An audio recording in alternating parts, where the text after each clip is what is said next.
Mass TV నేను మీ Supriya. Aadhaar card అనేది మన దేశంలో ప్రతి ఒక్కరికి తప్పనిసరి। ఆధార్ కార్డ్ లేనిది మన జీవితంలో ఏది సాగదు। అకౌంట్స్ ఓపెన్ చేయాలన్నా ప్రభుత్వ ప్రైవేటు సేవలు మనకు అందాలన్నా ఆధార్ కార్డు తప్పనిసరి। అంతే కాకుండా మహిళలకు బస్సు ప్రయాణానికి కూడా ఆధార్ కార్డు తప్పనిసరి అయింది। ఇలాంటి పరిస్థితుల్లో చాలా మందికి ఆధార్ కార్డు గురించి వివరాలు తెలియవు। తమకి ఆధార్ కార్డు ఫోన్ నెంబర్ కి లింక్ అయి ఉండకపోవచ్చు। కేవైసీ అప్డేట్ ఆధార్ కార్డు కూడా వాటికి లింక్ కాకుండా ఉంటాయి।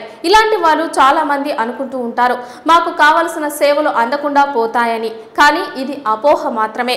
ఇప్పుడు ఆన్లైన్ లో ఆధార్ కార్డులు ఈజీగా చేసుకోవచ్చు। అది డౌన్లోడ్ చేసుకోవడం కూడా ఈజీగా అవుతుంది। అది ఎలా చేయాలో ఇప్పుడు మనం చూద్దాం। మన దేశ జనాభాలో ఎలాంటి ప్రభుత్వ సబ్సిడీలు లేదా ఇతర ప్రయోజనాలు కావాలనుకునే వారికి ఆధార్ కార్డు ఖచ్చితంగా అవసరపడుతుంది। కేంద్ర రాష్ట్రంలోని పథకాలను పొందాలంటే ఆధార్ కాపీని ఖచ్చితంగా సమర్పించాలి।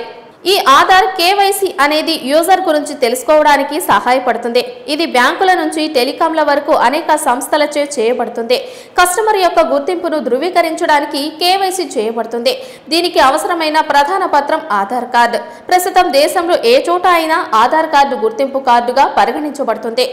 ఓటు వేయడం నుంచి హోటల్ చెక్కింగ్ వరకు ఆధార్ కార్డు మీ గుర్తింపు కార్డుగా అంగీకరించబడుతుంది। ముందుగా గూగుల్ క్రోమ్ బ్రౌజర్ లేదా డెస్క్టాప్ నుంచి UIDAI అధికారిక వెబ్సైట్ పేరును సెర్చ్ చేసి దానిపై క్లిక్ చేయండి। లెఫ్ట్ సైడ్ టాప్ మెనూలో ఆధార్ ఆప్షన్ పై క్లిక్ చేయండి। ఆ తర్వాత డౌన్లోడ్ ఆధార్ ఆప్షన్ కిందకి స్క్రోల్ చేస్తే ఆధార్ రీప్రింట్ ఆప్షన్ మీద క్లిక్ చేయండి। అక్కడ 12 అంకెల ఆధార్ నెంబరు లేదా 16 నెంబర్లు ఉండే వర్చువల్ గుర్తింపు సంఖ్యను ఎంటర్ చేయండి। అనంతరం క్యాప్చా కోడ్తో సమర్పించాలి।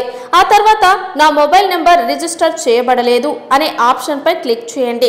ప్రత్యామ్నాయ నెంబర్ లేదా ఇంతకు ముందు ఎప్పుడు ఇవ్వని నెంబర్ ఎంటర్ చేయండి। అప్పుడు ఆ ఫోన్ నెంబర్కి OTP వస్తుంది। ఆ OTPని ఎంటర్ చేసి క్లిక్ చేస్తే చాలు ఆధార్ కార్డును ఈజీగా డౌన్లోడ్ చేసుకోవచ్చు।